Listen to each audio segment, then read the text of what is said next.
សូមស្វាគមន៍មកកាន់រាត្រីម៉ោង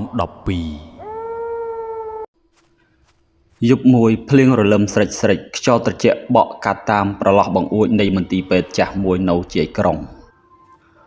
មន្ទីរពេទ្យនោះធ្លាប់ល្បីឈ្មោះថាមានរឿងចម្លែកកើតឡើងជាញឹកញាប់ជាពិសេសអ្នកជំងឺដែលគេងសម្រាកនៅទីនោះតែងតែឃើញអ្វីប្លែកជួនកាលគេឮសូរសំឡេងម៉ាស៊ីនចង្វាក់បេះដូងលោតទាំងដែលនៅក្នុងបន្ទប់នោះគ្មានឧបករណ៍អ្វីក្រៅពីគ្រាពេទ្យជួនកាលគេឃើញមានត្រង់ការដែលជារទេះសម្រាប់រុញអ្នកជំងឺធ្ងន់រង្គើដោយមិនមាននរណាប៉ះហើយជួនកាលទៀតគេឃើញមានស្រមោលខ្មៅ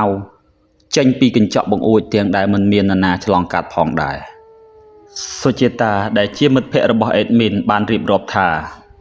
នៅជាន់ទី3ដែលជាអគារមួយគេទុកចោលដោយសារតែសេដ្ឋកិច្ចនៅក្នុងប្រទេសធ្លាក់ចុះនិងខ្វះធនធានមនុស្សហើយក៏ជាកន្លែងនិងជាអតីតបន្ទប់សង្គ្រោះបន្ទាន់ផងដែរនាងតែងតែឃើញស្រមោលខ្មៅមួយអង្គុយមាត់បង្អួចបន្ទាប់ពីមានផ្លេកបន្ទោផ្លេតធ្វើឲ្យស្រមោលខ្មៅនោះលេចឡើងនាងឆ្ងល់ថាហេតុអ្វីក៏មានមនុស្សអង្គុយនៅទីនោះឬក៏ជា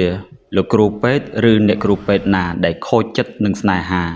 ហើយត្រាំមកដើម្បីឲ្យសង្សារមកលួងនាងគិតបែបកំប្លែងព្រោះនាងពុំសូវជឿនឹងរឿងអបិយជំនឿទាំងនោះទេដោយសារតែនាងគឺជានិស្សិតផ្នែកវិទ្យាសាស្ត្រឆ្នាំទី4និងដោយសារតែនាងជាក្មេងស្រីដែលចូលចិត្តនិយាយលេងសើចច្រើនផងដែររំពេចនោះសំឡេងលាន់ឡើងដោយរន្ទះក៏កើតឡើងគឺព្រោះតែមានបរិសម្នាក់បានសម្រេចចិត្តលោតសម្លាប់ខ្លួនពីជាន់ទី3ដោយសារតែបរិសនោះមានជំងឺបាក់ទឹកចិត្តនិងជំងឺជាច្រើនទៀតជាប់ខ្លួនដែលពុំមានលទ្ធភាពព្យាបាលជំងឺនោះប្រហែល2ម៉ោងក្រោយសាកសពបរិសនោះបានដាក់លើហ្វ្រង់ការហើយរុញកាត់បន្ទប់សម្រាប់ព្យាបាលរបស់នាងទៅកាន់បន្ទប់ដាក់សាកសពហើយអ្វីដែលគួរឲ្យតក់ស្លុតបំផុតនោះហ្វ្រង់ការដែលគេរុញសាកសពបរិសនោះបានយកមកទុកនៅជិតបន្ទប់សម្រាប់របស់នាងបងប្អូនសាកស្រមៃមើលបើសិនជាបងប្អូននៅក្នុងហេតុការណ៍នោះតើបងប្អូនមានអារម្មណ៍យ៉ាងណាដែរសូម្បីតែនាងជាក្មេងស្រីដែលមិនជឿរឿងនេះក៏មានអារម្មណ៍តក់ស្លុតយ៉ាងខ្លាំងជាមួយនឹងស្រមោះរបស់នាងមានអារម្មណ៍ថាឆ្អាបក្លិនឈាមជាប់នឹងហ្វ្រង់ការនោះយប់ថ្ងៃបន្ទាប់ភ្លៀងនៅតែបន្តរលឹមព្រោះដោយសារតែជារដូវវស្សាទម្លាប់ដូចយប់មុនដដែលផ្លេកបន្ទោលបានបំភ្លឺបរិវេណអគារនោះទាំងមូលនាងក៏ក្រឡេកទៅមើលបង្អួចដែលជាបន្ទប់អគារនោះដូចរាល់ដងគឺនាងបានឃើញស្រមោលអង្គុយនៅដដែលនាងពិនិត្យមើលស្រមោលនោះគឺជាស្រមោលដែលពីយប់មិញនាងមានការឆ្ងល់យ៉ាងខ្លាំងទ្រាំមិនបាននាងក៏បានសម្រេចចិត្តប្រាប់បងស្រីរបស់នាងដែលមកកំដរនាងបងស្រីរបស់នាងគ្រាន់តែឮបែបនោះញ័រខ្លួនដូចកូនកណ្ដោលលងទឹក